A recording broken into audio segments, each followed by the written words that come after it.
want to talk about, Ted? Whatever. What's on your mind? What's on my mind? Thinking about this, sitting here right now. What's next for you? Oh, I'm going to go do a trap shoot on the June 2nd. That's nice. That's something that I've been wanting to do a lot more of. Just trap shoot, just gun shoot in general. Yeah, I'm going to need to borrow a 12 gauge. What about yours? You looking at me? Where's your new one at? It's in Greg's hands. Oh, okay. Yeah. So, It's actually Out west. Greg's new shotgun. You ought to take that new one that gave Jake the black eye the other day. Yeah, when we were it's- patterning shotguns. Just don't that's what I was shoot a hoping to turkey take. load out of it. You'll be fine. That's some pretty good footage on that Yeah, day. holy cow. That Just patterning rocked shotguns. pattern shotguns, cornrows. Yeah, cornrows and patterning shotguns. didn't get. We got one of the three patterned. Yeah. Yeah. But we watched you get rocked. Yeah, that was probably. We had the one pattern pretty good, and then the next adjustment was from here to like over here. We're moving it their own way. I shouldn't be in charge of adjusting a red dot sight. I've never touched one before in my life, and Jake just gives me the Allen wrench. He's like, "Yeah, just move it, however, whatever." It's like, okay, so I just start cranking on it. Next thing you know, it's hitting 4 foot in front of the target. Ted just completely missed. We're like getting it close, and then the next shot's just like there's no BBs Doesn't on the even whole hit it. target. It's like, all right, well that's not right. Okay, so that one's not good. I was thinking about that. I've never actually patterned a shotgun with a red dot. The only patterning of a shotgun I've ever done is put the shell in, put the bead on it, and make Squeeze sure that trigger. it still, in fact, does shoot and hit the target. Yeah. But past that, I've never had to actually sight in a turkey gun. Seems like the best way to do it is like that one. You can see the bead on it, so I just laid it on something where it was on something 30 yards away. You move the dot as close as you can, then shoot whatever the cheapest rounds out of it you can, just to get it close at 20 yards, and then that's when you start shooting your turkey loads. I guess we were shooting duck loads before that, but don't be shooting turkey loads the whole time just because you can get it close without it. And then That's the one thing that I've always thought is like, why mess around, especially just getting your red dot on paper? Why mess around with a $100 shotgun gel? Yeah, Exaggerating, but not by much. I've never shot TSS. I haven't made that transition yet, but I know that it has to happen for a couple of reasons. One is I do think that shooting tungsten versus lead is better, and the other thing is availability. Like, there's just not what there used to be for non-TSS turkey loads anymore. There for a couple of years, I literally didn't find any. And luckily, not that many people in Colorado hunt, or they just have a bigger selection at the Cabela's there. But I found some, but like all you can find these days is TSS, so really don't have another option. So I'm gonna have to make that transition. The other thing is I'm comfortable with my pattern. We were talking about that the other day. I know my pattern at like 35 yards isn't so tight that I have to be real precise. I definitely have confidence in a little bit wider of a pattern and just taking closer shots than having that super tight pattern. Freaks me out to think about shooting a turkey at 5 yards doing this with a pattern that's that big. It's like, I don't know. that's the nice thing about the tungsten, though. It seems like when you get the right choke tube, you can have that basketball size pattern at 20 yards, and then it'll carry out to It's very infinity. consistent. Yeah. I mean, as far as any of us in here would want to shoot a turkey for sure. I feel like I'm in that boat where I just can't make the change, and I'm hesitant to do it. I even have been talking about for the last year to put a little red dot on my gun, but after holding Bruce's gun, I think that I'm going to make that transition here. Well, and I was still tinkering with lead a couple, even just a Youth 870. little Remington Youth 870. That's a sweet shooting little gun. And even just a couple years ago, I was still tinkering around with lead number 6s. I can't tell you how many turkeys that I killed with copper plated number 6s over the years, and there was nothing wrong with the load. I mean, you shoot the turkey at an ethical range, not through a bunch of brush and stuff like that. If he's standing, in a good spot to kill him, never had any issue out of it for all the years that I shot it. But I will say the availability for the tungsten, like you said, it's definitely easier to get a hold of it, depending on the season. It can be seasonal. Sometimes they get really sold out during turkey season because there's so much of it being bought. But The pattern's about as efficient as you can get, within, 40, 45 yards and in. It's pretty hard to beat. That pattern's going to be pretty devastating every Seems like time. with anything you're trying to kill, the heavier it is, it's just going to knock Yep. the shit out of them more. Yeah. You were talking about the waterfowl loads Yeah. too. It's just more effective at killing stuff, and that's Yeah, and I important. think for the most part, you hit a turkey 45 yards and in with, even these days with a 410 with a load of tungsten. If you hit the turkey, more than likely it's going to roll him, and even if it's not just an instant, insert kill, the footage you may of get Crystal to him and shooting that bird the other day at like 39, 40 yards with Yeah. a 410. Most of the pattern hit right above his beard. Like, there was a couple BBs in his head, but she shoots him, he does backflip. Next thing you know, he's running towards the fence line, and I've never seen it before. Like, usually in that situation, the turkey's got its head up when you get up to it, and like we run up there within 15 seconds, and the thing just laying dead in the fence line. Yep. Like that tungsten, I think I know it did because I Punctured opened through it up, but it penetrated and actually like went through his heart and lungs and stuff like that. Which, even if you did hit him in the breast, that tungsten will just pass right through, so you're not having to pick out BBs as much. It seems like. Yeah, I always feel like shooting a lighter, older turkey load, like a 6-shot or 5-shot. I feel like those just hit whatever they're going to, and they just kind of lose momentum. Where it does seem different about the tungsten, which I think there's pros and cons of that. I think there's a value in picking your hole for what you're going to make that shot through. And that's something that I was talking with Whitney about when we were talking about different situations, is think about picking that exact hole where you can see daylight on the turkey. You're just picking that very specific spot where you get the most clear shot. But missing turkeys is also just a topic that we talked about the other day that I think is a fun thing to talk about, because there's so many lessons you can learn from every miss. And the story that I told was, I feel like pretty relatable to a lot of misses that we all make, is turkey's coming in, everything's looking really good, and all of a sudden he starts to dart, and that catches you off guard a lot of times because you're anticipating that next hole. Well, all of a sudden he starts to go the other direction. You make this last minute decision like, oh, I gotta get him and I'm gonna pull it, and you almost don't even consciously make that decision. It just happens instinctive. But almost every time I miss a turkey, it's a situation where I force a shot. Again, not necessarily thinking to myself like, I gotta make this happen. It just kind of happens. But I'm shooting through too much stuff on the way to him. And I just think that, not that I'm trying to prevent that with tungsten at all. I'm just saying I need to prevent that in general. I need to just make the decision to not go ahead and pull the trigger in that situation. But in general, I always am curious, like, what's everybody's what's a good memory somebody has of, like, what I did wrong when I pulled the trigger and missed that turkey? Because I think that you can always learn from that. I guess I'll use one other example that I don't think we've ever shown on video, is that Oregon hunt that I missed the turkey. Make a long story short, because I could draw this out if y'all wanted, but this turkey is in this terrain feature that is kind of a bunch of fingers coming together, and there's one real long finger that he goes out on, and we just kept working our way out. Us with Cody and Noah from Born and Raised, and we were taking that finger out. Every time we hear him, it was like, I really think he's out on that finger. So we're also trying to catch a flight type of deal. So I'm pushing pretty aggressive and get to the end of that ridge, and I pop up on the backside of a tree. I'm standing there looking around thinking, well, this is kind of the end of the road. He's gone. And I look down, and there he is. And he's standing there looking. And I slowly ease the gun up. And I'm shooting a shorter shotgun. It's lightweight, but I had no rest. Like, I was kind of left shoulder against the tree, but I wasn't on the tree.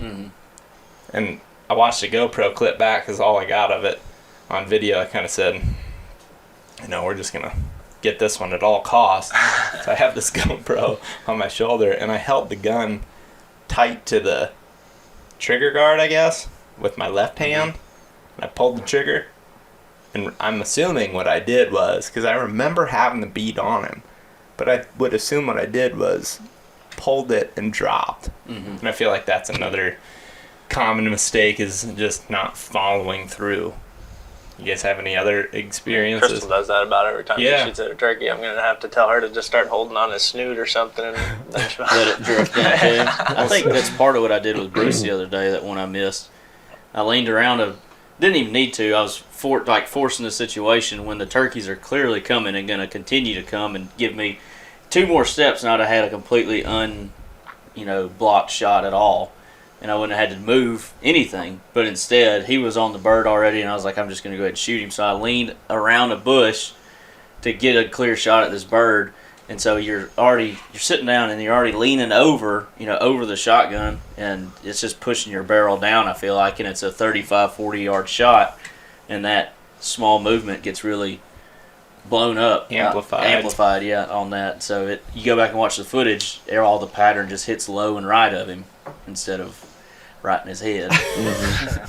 I think I've missed the most turkeys recently just by not leading them when they are fleeing like that. If you're going to shoot at, like I'm thinking about that one in Indiana when Greg and Ted were on an open field, and Greg and Ted are both sitting behind me on the cameras, and this thing periscopes up. I'm like, are you on him?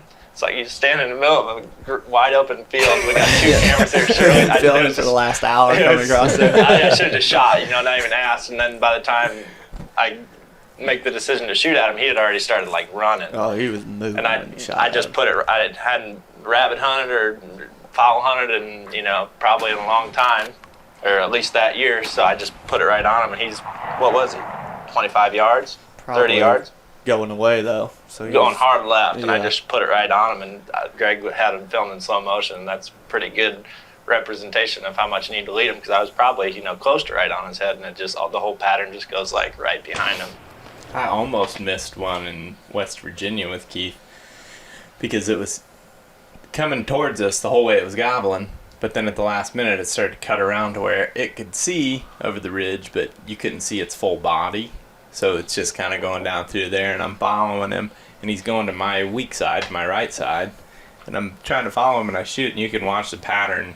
My right side of the pattern hits his left side of his head. It's like all back here, and it just barely got it. So that was another example of thinking, man, I gotta lead more.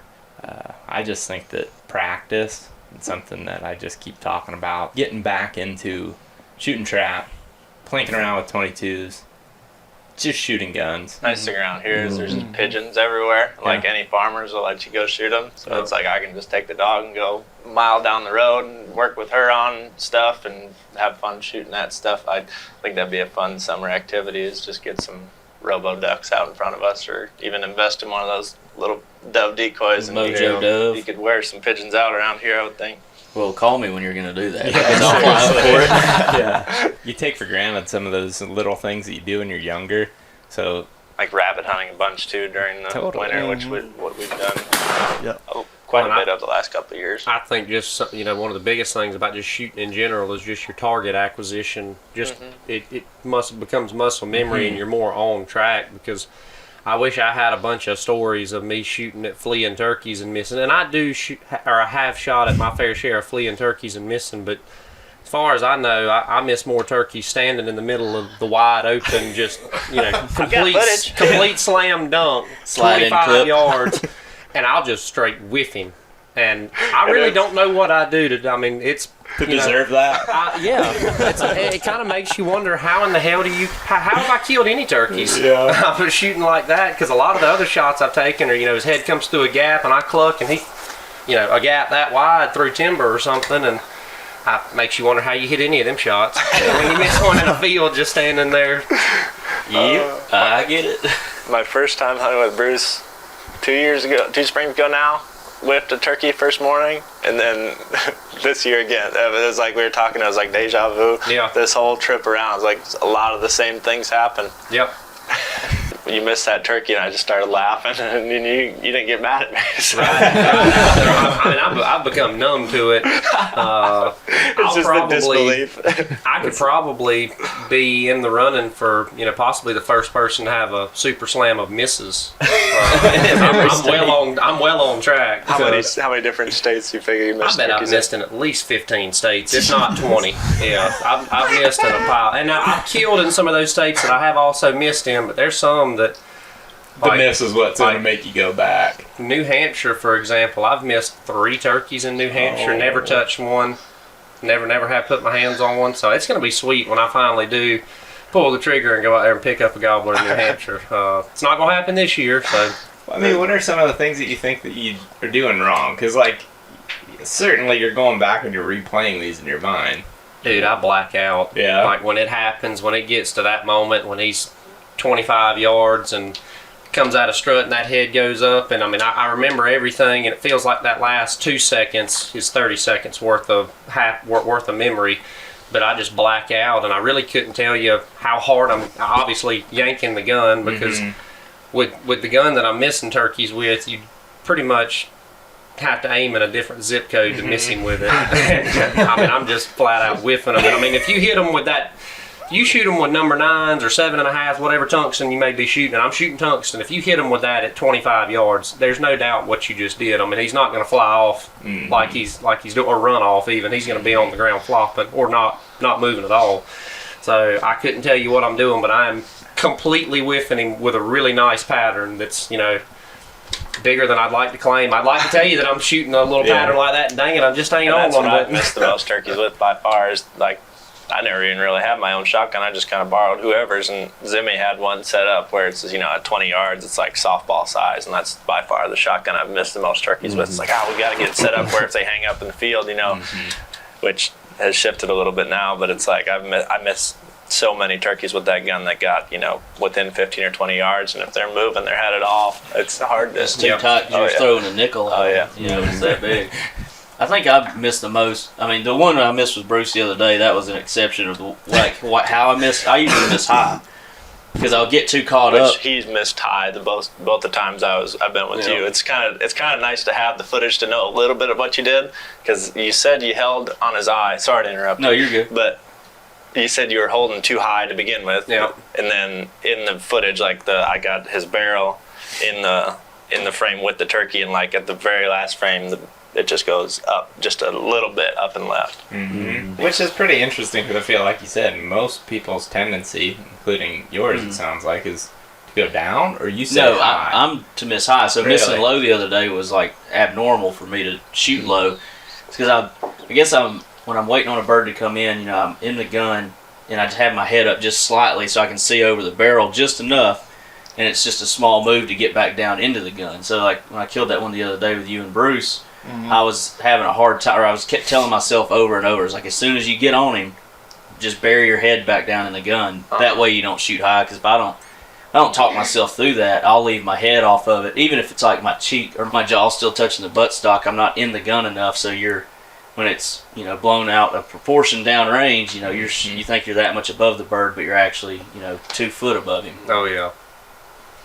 Yeah, I kind of think maybe, I think maybe what I did with that shot a couple weeks ago was when I did the same thing. He kind of stopped on his own, and I think he knew the gig was up, so I really needed to shoot right then. We weren't even in a setup. No, we were just sitting in the edge of the grass, so when he came around the corner, it was like do or die right then. Kind of hope he's in range, which he was, and all that. And when I leaned down, I think instead of taking my head to the gun, I think the very last, I mean, just a teeny tiny little bit, I just brought the gun up, and it looked like I was where I needed to be, but I should have had my head tucked further back and down, and instead, I mean, we're talking just that much, just to get it right.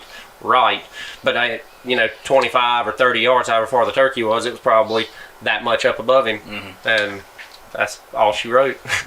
One of the things that I struggle with my 20 gauge is, because it's a youth model, when I naturally shoulder a gun, especially a shotgun, my eyes are generally pretty level to the horizon, I think. But with that gun, when I do that, I'm too far forward. Yeah, I have to slide my head back on the gun to get to that point. So if I don't, and I think this has helped me, but also can hurt me, I have to get ultra focused on lining those 2 beads up, and I'm lucky that my gun even has that, because if I didn't have 2 beads, I'd miss high a lot, because I wouldn't get all the way down on the gun. Your is an 870 with 1 bead, right? Yeah, and I think that would be a problem for me. The one thing, like the last 3 birds that I've shot them with Mike's 20 gauges, and that's the first time I ever used a red dot. And the one thing that he taught me when he was teaching the boys, he patterns all his shotguns for, if you're listening to the audio, it's on the bubbles. Well, the kids call them the bubbles, the wattles. But so if you have the dot right here, the center of the pattern is actually hitting here, but because you're aiming at this, you're only aiming at, you're not trying to follow this, because your pattern is still going to consistently hit right above it. And I think that helps a lot too. And like with my bead, I grew up where if I was down on it and it's flat and then you just have your bead, I would just barely see the turkeys, like basically his eyeball right over the top of it. When I'm shooting that red dot, it's so nice because like you can see everything else around it and you're not like buried down into where that's the only thing you see, and that helps me out a lot. Like for whatever reason, I don't know, you don't have to, with those red dots, as long as the bead's on them, that's where it's going to hit, or it should, because it doesn't have a parallax or whatever they call it. So, and that's a huge advantage, but I also think that it makes you less versatile when it comes to picking up a shotgun. Like, for example, if you pick up my shotgun with the bead, like, you've shot turkeys with that. I don't know if you ever have, but you've shot several with it. So I feel confident that you know what to do there, but it's like if I'm with somebody else that's never shot that gun, I'm just like, make sure you line those 2 beads up. Just make sure you do that, because we're all too big for that gun. So when you go to shoulder it, you're too far forward. Yeah, you almost got to put the butt of it like right up here and just be ready for it to give you a little punch. And that's another thing I was going to bring up too. I think that I just eat the gun, and it happens to both Warbin and I. Almost every shot, same gun. His is just not the youth model, but that big, goose egg right here. When I'm down on that gun the way that I need to be, I mean, it wallops me, but I just have found a way to shut my brain off. But I think going back to that practice, when you go shoot trap, or I shot a lot of groundhogs, a squirrel hunted, rabbit hunted, me and my buddies would bet just stupid little $5, $1 bets when I was in high school and just shoot those spinner targets with 22s. And then, 20-yard shots turn into 60 to 80 to, freehand and 80 yards with the 22 and try to hit the spinner that's that big. Like, that stuff, I think, are things that I didn't realize helped me as much as they did until I wasn't doing them as much anymore. And then I'm like, man, if I want to keep up with my practice, I gotta start doing that stuff again. So any excuse you get to practice with a firearm, I think, is gonna be good for you as far as applying that to hunting. But yeah, I mean, with this turkey gun, you gotta just let that puppy just let it eat you alive. You gotta kind of love it. Yeah. It's crazy how much more recoil a turkey load packs than just a regular, number 8 low brass. I mean, but practicing with that is important, I think. Like, oh yeah, if you're gonna practice, it doesn't matter how experienced you are, adult versus kid or whatever. Just shoot the lighter load, create the good quality form and habits, and then when you're hunting, you know that when you pull the trigger, you're going to treat it just exactly the same way. I'd say if you're not shooting a red dot, as long as you know like if you're shooting off a bead, if that thing's patterned, you probably, after shooting it the first time and knowing what the pattern is, there's no real reason to shoot turkey loads, because you're probably just going to scare yourself. Waste money. I mean, you don't feel it when you shoot at a turkey, but if you're just shooting at, like, that was not enjoyable what we did the other day, just shooting at targets with it. It's like you felt it way more than you ever do shooting at a turkey. Yeah, I've been leading up to turkey season, I got like several boxes of just target loads for 20 gauge, and I just sat out in the yard and shot a still target. But I was just trying to practice squeezing through the trigger with those things. And the biggest thing that's helped me this year is focusing on talking myself through the shot, which is what Jake sent me a podcast from Joel Turner. Here I go. Yeah, here I go. That's where that's come from. And he just talks about talking yourself through the whole shot. So that's what I've been trying to focus on all spring. So what's your progression then? Like, what do you say to yourself, and like, usually I say calm down. Yeah. That's the first thing I say. If I know a turkey's about to start coming in, I just say, calm down. Just keep saying it. And I mean, it definitely helps. It has definitely helped me a lot this year. And I just, like, I'll start saying calm down and focus and keep your head down and all that stuff the whole time when one's coming in. Try not to let the situation just completely take over your mind. I mean, it's going to happen at some point, but if you could be saying stuff as, you realize the be more turkey's present. coming in. Oh, yeah. for sure. And that's what, like so I missed a turkey in Mississippi this year, and going into the hunt, I was like not real focused on what was going on because we weren't on much for like a week there, and I was getting frustrated. I was just like, We were ready to go to Texas. It was time to check out. We're in a Texas and mindset. I was like just not focused at all on what was going on. And all of a sudden we're sitting there for like an hour, and all of a sudden Nick and Ward can hear these turkeys like walking in, And you didn't hear and I it? can't hear it. So I'm just like, they're like, something's coming. So I'm like looking, and all of a sudden 2 freaking gobblers pop up right there at like 20 yards, walking right at us. And I just remember getting the gun up and trying to get on him, but I just wasn't focused on what the hell I was doing at all. And I remember seeing the red dot go off to the left of his head, and that's when I shot the gun off. And I was just like, oh my god, that was so stupid. But that one I could remember. I could actually remember where the freaking red dot was. That's the first time that's ever happened, I think, where I was like, I shot at a turkey and actually knew where I was aiming when I shot. Because usually it's just like a fog. So, yeah. But I think that's good. That's probably a huge step in the right direction. For Bruce. sure, yeah. You got to start working on that. And sometimes it works out really well. Like the turkey I killed by myself the other morning. I was in the situation for so long. I mean, I had turkeys so close to me for the better part of an hour. I mean, I was sitting there for probably better than, close to 40 minutes with the safety off, just waiting on this turkey's head to pop up any second right there. Pull this up a smidge. My close-up vision ain't that good. All of it's kind of starting to go. Maybe that's why your beads are doing this out there. I've actually definitely got to go get my eyes checked out. That's something I noticed in the last 5 years or so. My vision has definitely gotten worse. Like when I'm riding down the road now, you see the Love's truck stop billboard, and I can tell you what the regular gasoline price is, but those green numbers, it's just one blob of green, and I literally cannot see it until I'm up underneath it pretty much, which didn't used to be like that. Yeah. I mean, I used to could see, I was eagle eyes.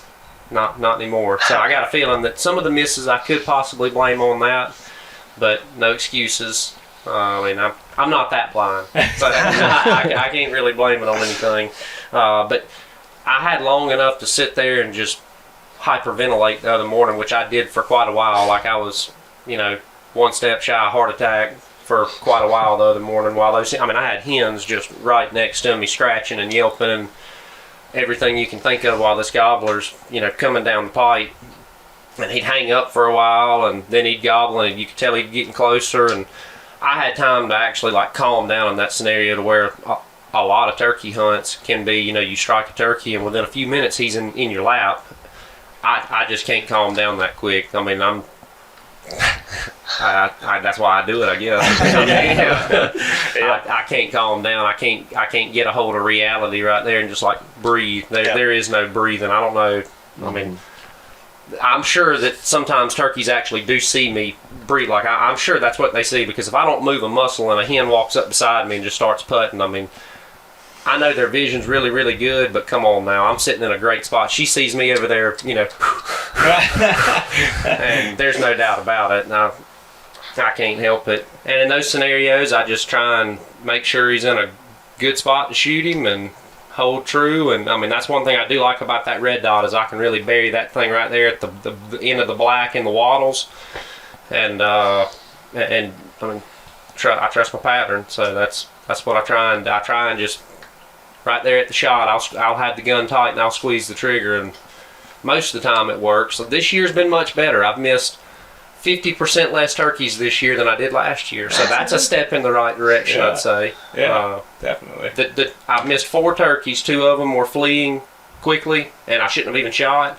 So I'm kind of almost not even counting them as technical. I mean, the other 2 turkeys I missed are just flat out misses, standing, one in North Dakota, so you can, he was in thick woods. Yeah, I missed him standing out there just head tall, 30 yards.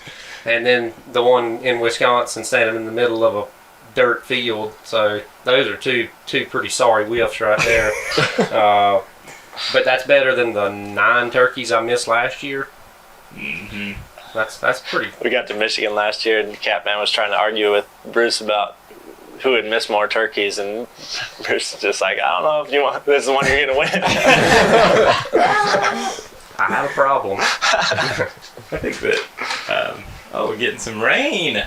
Are we actually? Rain. I mean, Oh, it is. I gotta put my windows up. Well, get out there. Since Me the too. 8th. What? Well, where were we? Do we know? We decided in the garage we're gonna just wrap it up with everybody's most memorable miss. Okay. And just do a different thing. Yeah. Okay. Different topic. Yeah, that's fine with me. All right. So what's your most memorable miss? I think honestly, I was in Kentucky 3 or 4 years ago, and it was my last day there. And I'd Is this during the Marine time or is no, this this after? is post. Okay. Post. This is when I was, I guess, my first year back in college. So you're getting a little more time to hunt. Yeah, I get a little more time to hunt, and I'd been in Kentucky for like 4 or 5 days. Had killed a bird, was working on the second one, and had also already missed like 2 up to this point in the trip. But like Bruce was talking about earlier, there were fleeting shots. It was just kind of shots you shouldn't take, but you know you get caught up in the moment, you do anyways. On the last day, I decided I was like, I'm staying till dark. It's a 12-hour drive home, but I'm staying till dark. Don't care. And I'll just drive the 12 hours afterwards. That's one of those situations where you look yourself in the mirror that morning and you say, I think we should push it, dude. Yeah. And so we're pushing it. And at like 5 or 6 in the evening, me and my buddy strike this bird, get over there on him, and we pull him out of this pasture, and we're sitting in a big stand of pines that's pretty thick. Like the ground cover isn't real thick, but it's just a lot of like trees. Just big ass trees. And that turkey was the first one I'd ever shot at in timber like that. Because growing up hunting in Texas, at that point I'd only killed like 2 turkeys outside of Texas, and both of them were in Kentucky in fields. Mm-hmm. And so this is the first time I ever shooting at a turkey in timber. I remember looking at, down my barrel as he's about to come out of this pasture. I'm going, how in the hell am I going to do this? When he comes zipping through there, it's like, how am I going to pick that shot? And so he's coming, he's like 25 yards, figures out what I am. So he turns and starts kind of going through, and I had a perfect hole. And right when he steps through it, I froze. And he goes out of the hole, and I shot a tree right where he had been standing. Like I knew he was out of the hole, and I just freaked out and pulled the trigger. My buddy thought he was dead for sure, and I just sat there. I was like, I don't know. I just kind of, the moment got too big. I don't know what happened. It just got away from me. Because that shooting at turkeys in timber like that for the first time is intimidating. I mean, when you're having to pick that hole, and so it definitely got me. It still kind of is. Yeah. So that's probably my most memorable miss.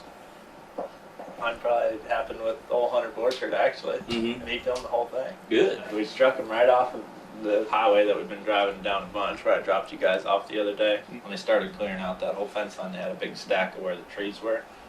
And there was I think there's 2 or 3 longbeards with a bunch of hens strutting on the other side of it, so we just got up, 100 yards away from them. We had a hen decoy and a Jake decoy set up like behind us. I was trying to bow kill one. And Hunter starts calling at these things, and the hens are just going crazy. The longbeards are gobbling their asses off. And eventually he just pulls them, right around this little point. They're seeing the decoys behind us, and you can hear them gobbling and drumming, so I draw back, and they come around and, just peg us right when they're like 5-10 yards away. And the one pegs me, so I was trying to shoot him in the head because that was the only thing I could see. I think I just had like a rage broadhead or something. And there's one branch that runs like horizontal, and the arrow just hits that and deflects wherever. Mm-hmm. I might have missed him anyway, but if they go running off, they don't really know what happened. They're maybe 25 yards. I grab another arrow, and you can tell the broadhead was open on that one because it's rattling all around when I knock it. And I shoot, and I remember it just going boom right at his feet, and those things go running off. And I probably had more of a tendency to get pretty upset during that time in my life, and especially with Hunter being back there talking. He's just like, "How'd you miss, dude?" I'm just like, cut that camera off. That's not what I said, but I said something. There was an extra word in there. And that was the end of the clip. But that was, I think about that one quite a bit. It's pretty funny. Pretty Bruce? funny now. I've got quite the library to go through and pick from, but Probably the most memorable miss came in New Hampshire. First time I ever hunted the state of New Hampshire. And this is one of 3 in the state. Yeah, well, this is actually going to be.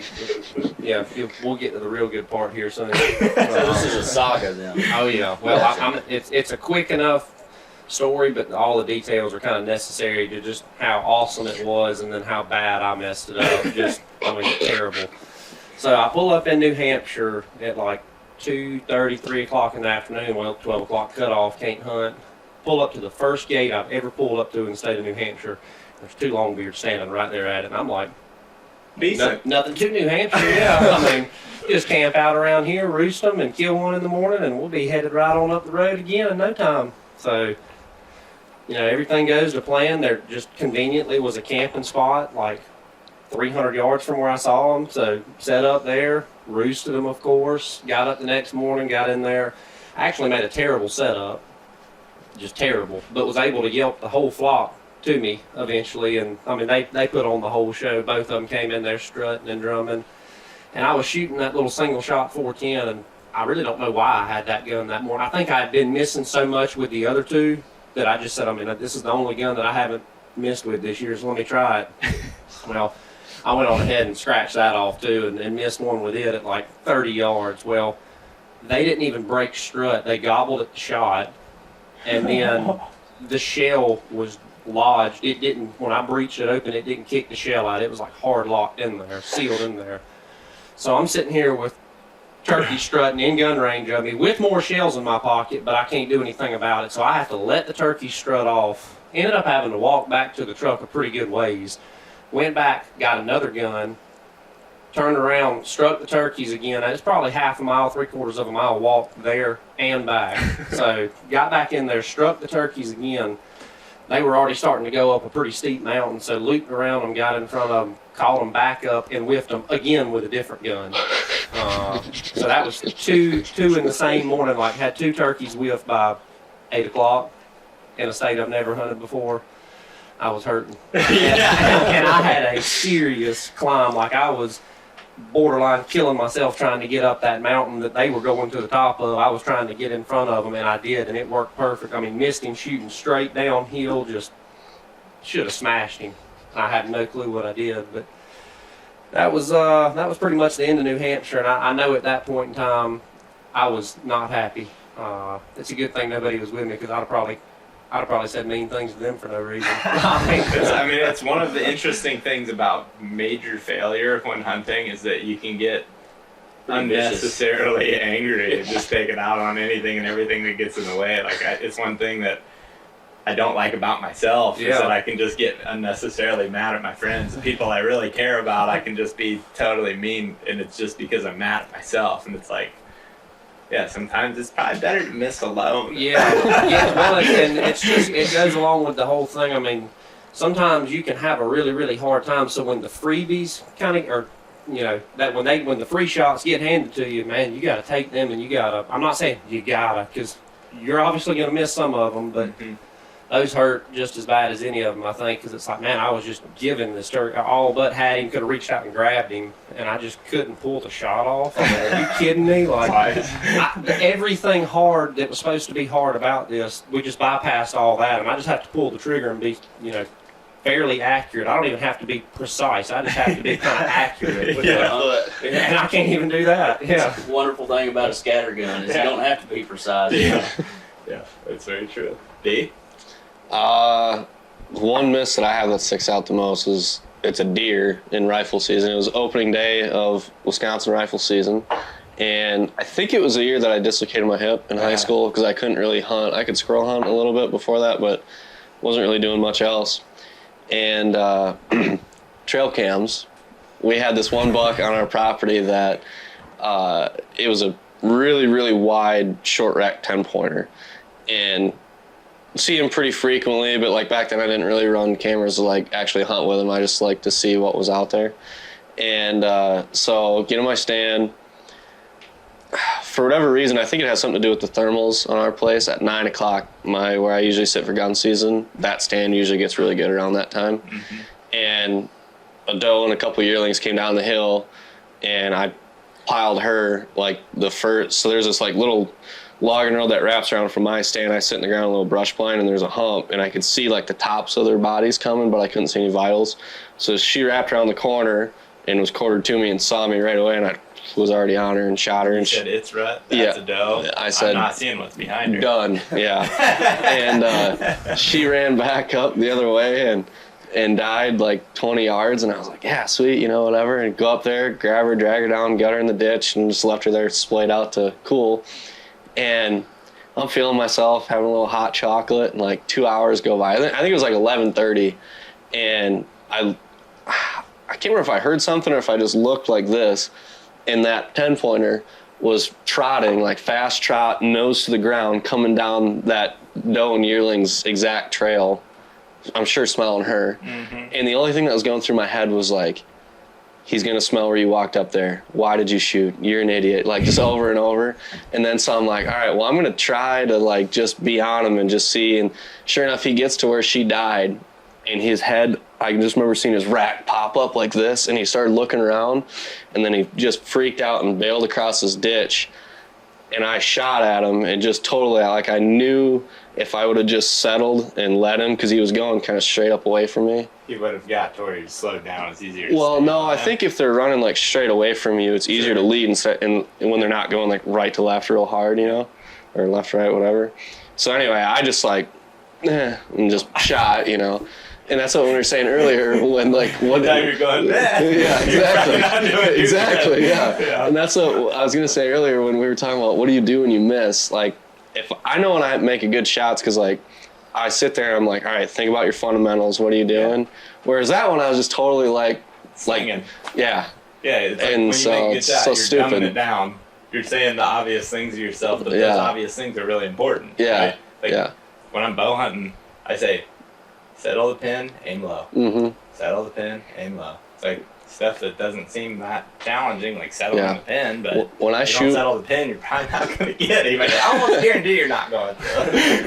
yeah. I don't. When I shoot, if I make a good shot, I always, whether it's a crosshair, a bead, a pin, whatever, it's always like I take that half second to like just burn it right into wherever I'm going to shoot. And while they're coming in, I'm thinking about like, make sure your rail's flat, or make sure that you're anchored where you usually anchor, like just whatever. And that one was just totally just whatever. And then it just made it worse because I shot, and, and then he goes up towards my dad, and I'm like, please let dad shoot him. And I hear boom, and I was like, that pure like little excitement. And then I hear, we have walkie-talkies, so whenever anybody shoots, we check in. And I hear, why in the bleep did you not let me know that thing was coming my way? And I was like, Wanted you to be on your toes. yeah. so that was a good little moment, but yeah, that's my most memorable one. I can't just narrow down one, but I'll make two quick ones. First one is one that actually wasn't me, but it was Ben, and I learned a lot from this. It was super close. Calling this turkey all morning in Kentucky, and he comes up, and we finally get into this setup where everything is just telling us that he's going to end up right here, which is at point blank. But we've got this log in front of us, and we're both sitting really low because we don't have the best cover in the world. And I'm really surprised we got away with what we did. The only thing I can use to explain it is it was opening day, and you know, it was probably that type of turkey that just hadn't really seen a whole lot in his life yet. And he comes in strutting, and we can see his tail fan over that log. Well, he's step by step just, and he had been doing that for the last, I don't know, 50, 60 yards coming in, where it's literally one step, you can hear him spit, drum, and then one step. And he's just inching in, and at this point, he's inside of 10 yards, and he was no joke, like 5 yards, but he's over this log, and he's still in full strut. And for people that haven't shot many turkeys, try to avoid it as almost at all costs shooting a strutting turkey, I think, unless it's just head on and you can really get it on him. But like a broadside strutting shot, which this was, and it was head on, so strutting shots are tough, I think. So that's a little tip. But what I learned from this, I guess, is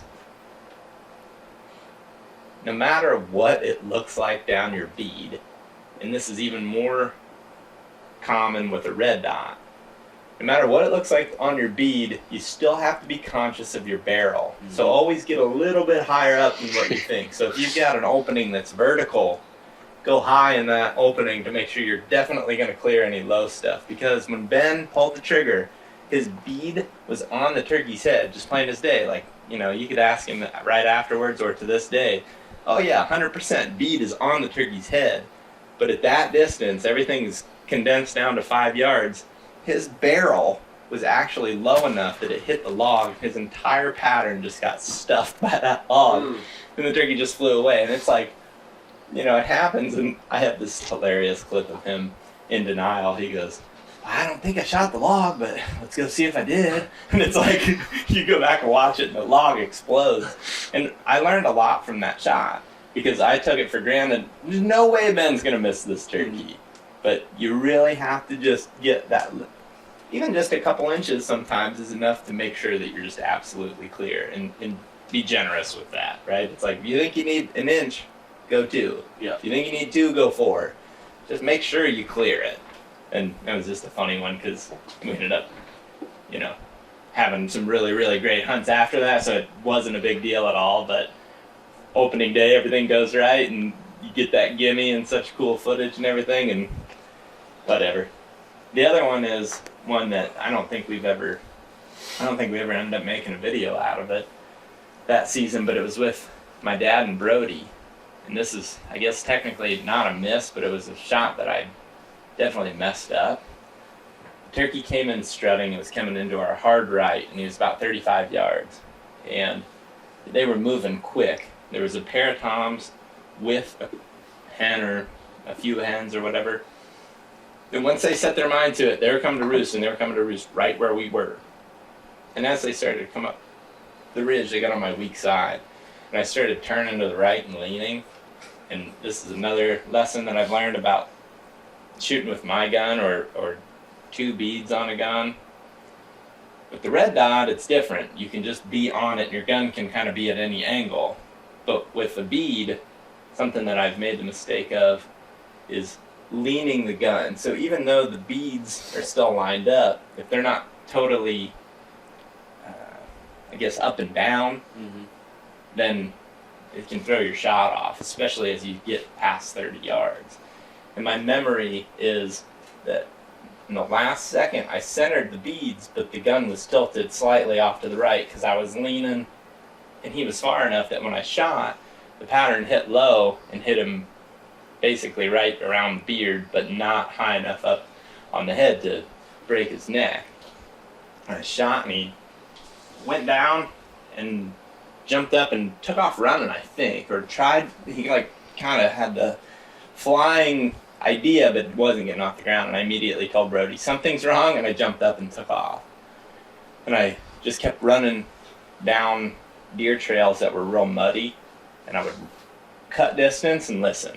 And every time I'd hear him kind of shuffling around, I'd cut distance towards that, stop and listen. And I think by the 3rd or 4th time, I caught back up with him, and he put his head up, and I just immediately popped one off and got him. But that was really scary. That was scarier than missing one, because I thought I had just wounded a turkey and wasn't going to find him, which is a really big deal to me. I mean, when turkey hunting, that is the absolute last thing that I want to happen. I'd rather miss 10 in a row than wound one.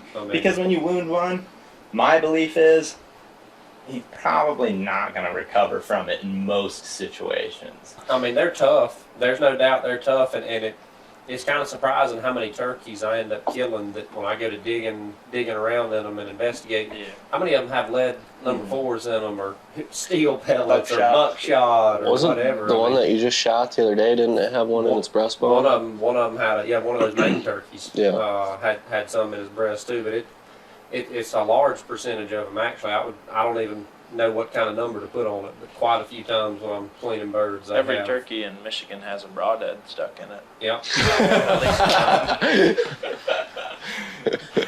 I think that it's not obviously not to say that they can't survive. I just think that He's going to go tuck underneath a log, and he's not going to fly up, and then a coyote's going to get him that night because he's probably. I think when you've got a wounded animal too, obviously when there's bodily fluids getting drug around, that smell is just so much easier for a predator to get a hold of, and they're going to go right to it.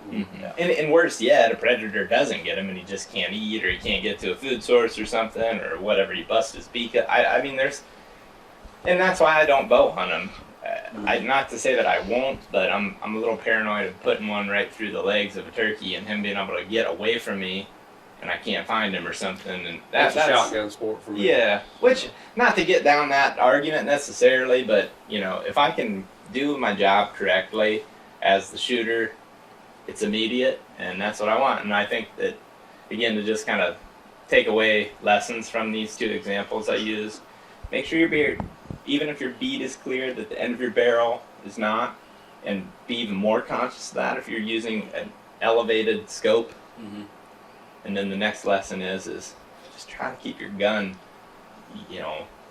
what would be the word for that? Is it vertical. vertical? Say, yeah. Yeah, just beads lined up, but don't be tilting it, because I know that's what happened on that one. I know I was leaning to my right, and I just kind of let the gun roll over. Mm-hmm. Even though those beads were lined up, and I think I just made it kind of dive down. Yeah. So anyway, those are the lessons that I got from it. Mine that I'm going to share, I've got a lot of them, is the one in Mississippi that you and I were on. Yep. God, that one irks me.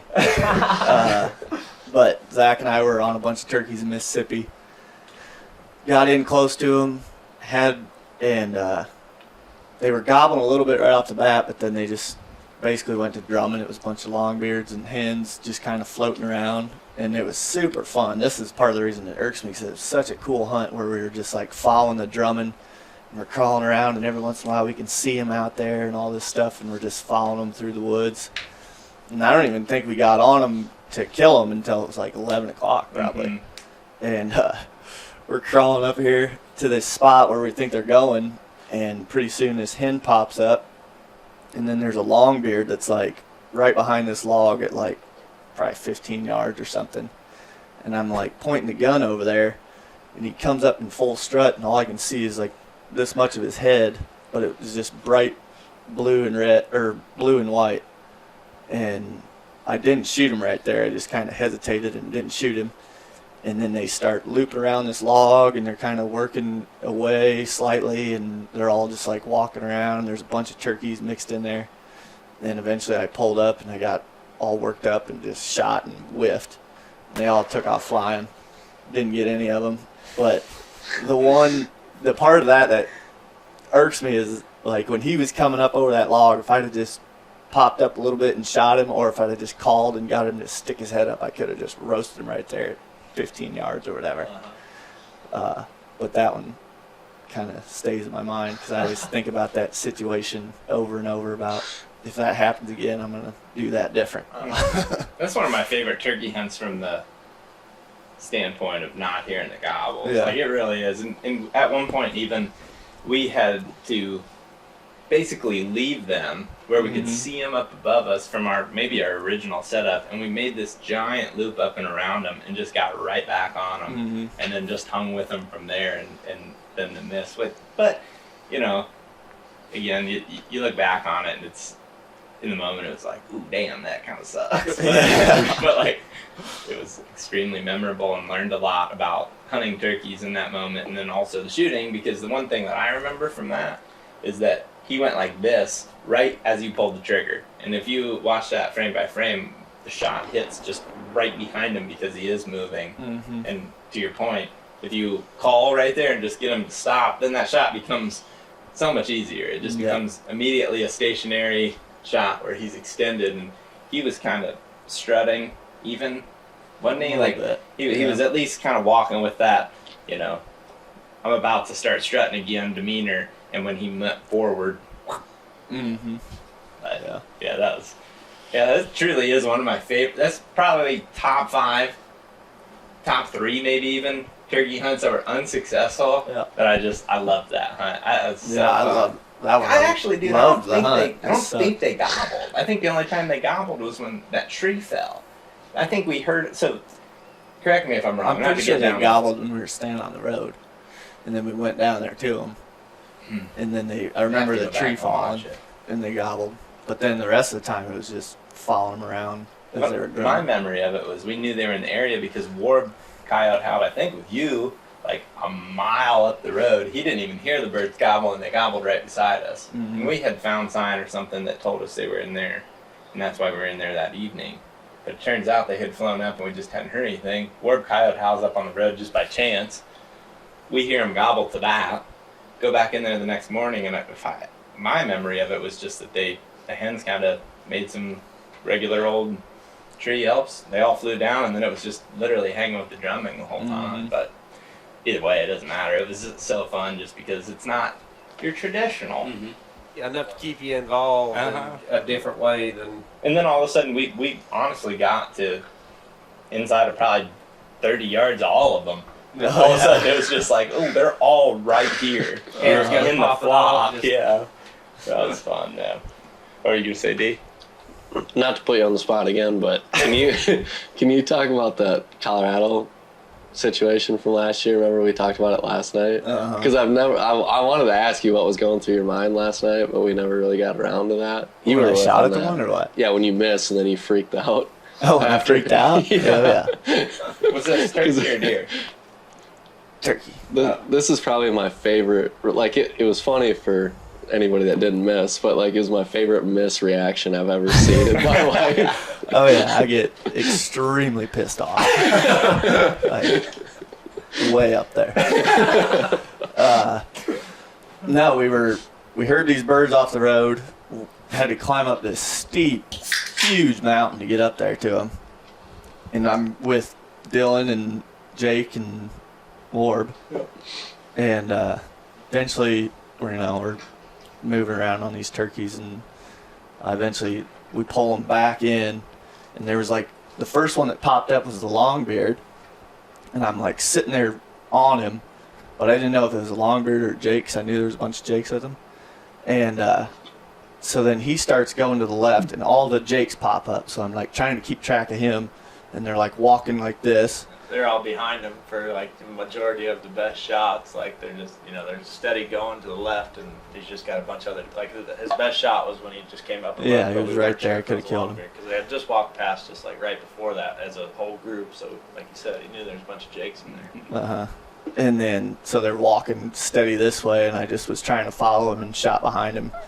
And I jumped up and took off to look, and he was gone over the hill. I thought maybe I'd get another shot because I could see him going through there. Well, I couldn't tell then, and they were over the hill. And I just started throwing everything down, and I'm like cussing myself the whole time, and I'm just like beating the ground like this, and I mean just throwing a tantrum up there. Which I do often when I miss turkeys. I get really pissed. And yeah, that went on for about 10 minutes or so, and then I just kind of slowly came back down. But that's I kind of gotta get all that out of me right off the bat. Which this year I told Jake. Yeah. I told Jake before the season. I said if I miss turkey, I'm not gonna get mad.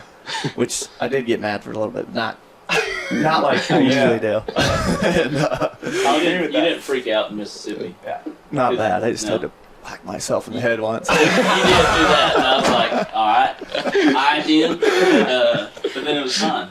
Yeah. No, no, You gotta. no. It's okay to get mad. Like, I mean, not to say that you're wrong for deciding that you're gonna try to stay relaxed, but like, what happens for me, and I think this is something that I always try to tell friends and stuff too, is like, people will be like, oh, you're just always so positive. It's like, yeah, I'll be positive a lot, but I definitely just go through waves in general. Like, that's my personality. Is like, 1 minute I'll be Whitney's asleep over there now, but she can back that. It's like 1 minute it's like, yeah, that was super fun, and who cares, I missed him. And then an hour later I'll just be like, I think of the South Dakota buck that I missed with Keith. Right when I miss him, I turn to Keith and I got this stupid smile on my face and I high five. I'm like, that was awesome. And then an hour later, like right after meet up with you, I sit there and think about it. And I'm like, well, this would be a lot more fun if my tag was just filled and we could just focus on filling Jake's now. But instead, so then you have that moment, but then a little bit later you're like, well, it doesn't really matter, and it just kind of goes back and forth. But Yeah. I think it just kind of depends on the situation too. Sometimes there's times where you miss one, and you're like, yeah, I messed that up big time. And then there's other times where you're like, that was dumb. Move on. Whatever. Yep.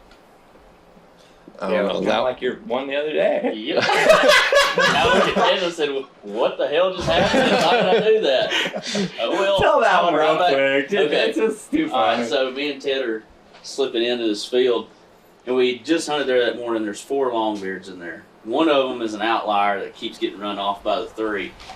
And you had seen them before you went back Yes, in, right? before we went in there, we saw 3 longbeards together right where we'd been sitting that morning. So we're like, all right, we know exactly where they're at. We're going to jump in this ditch, crawl in there at about 100 yards, pop up on the edge, call, and they're going to come right to us. It'll be perfect.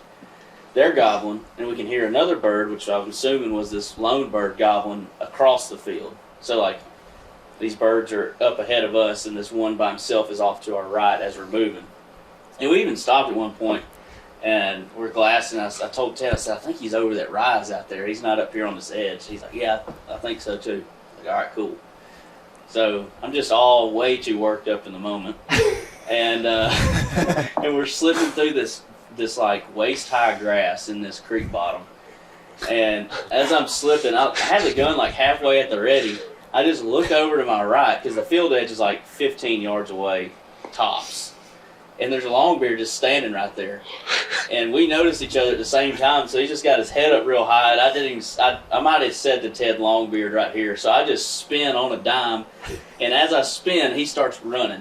And I didn't even follow. Like, I didn't even try to lead him. I just shot where he had been standing. Because I just got like, I don't know, it was so reactive. It just come over me. I was like, gotta shoot. And I just spun and shot. And then immediately I turned to the camera, to Ted, and I pulled my face mask down and said, I have no idea why I just did that. I don't even know what happened. I don't know what come over me.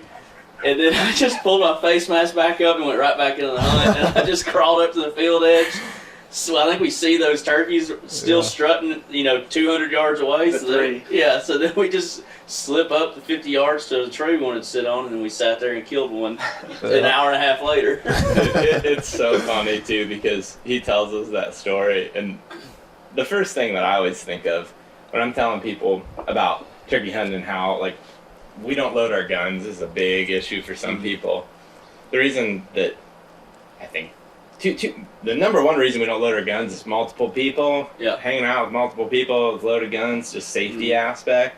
The other thing is I'd say It'll keep you from making that decision right there. It would have stopped me from shooting. that, and also 100%. you kind of want it to go a certain way, and especially filming and everything. And I guess at this point, for me at least, it's like jump shooting a turkey. There's nothing wrong with it. It's just not really how I want it to go, which is funny. Which is the funniest part, because I know that's probably the case for you, and exactly why you said, I don't know why I just did that. Yeah, I did not want it to go that way. I was expecting us to slip up there and then just be like in the nest with them right off the bat, and then just go. I mean, and then have it go down the way it did. Yeah, ultimately, and that's what I was expecting. So I was ready for it. Slipping in there with the gun loaded and everything, and then it got away from me. Something come over you. It just come over me. I don't know what happened, and I was like, I have no idea why I just threw $10 out into that field. And didn't even put a good $10 on him, because I knew when I pulled the trigger, I knew I wasn't going to hit him. I wasn't going to kill him. Because you ever do that, you weren't going to kill him, but he's just already gone, and I'm too committed at this point. You've already started your progression. Yeah, I already gone through my progressions, and it's just a good funny one I have to look back on. It was Luckily, so fast that when I got the camera up there and started recording, the first clip is just dust coming up off the field from the shot. He said, I don't know why I just did that. And within 30 seconds, he's right back to hunting. And that's the funniest part. I mean, the whole thing's hilarious. So, anyway, I think with that, we'll wrap it up. And that's Don't miss. Yeah. yeah. Don't miss. Don't miss. Just be better than you are. Yeah.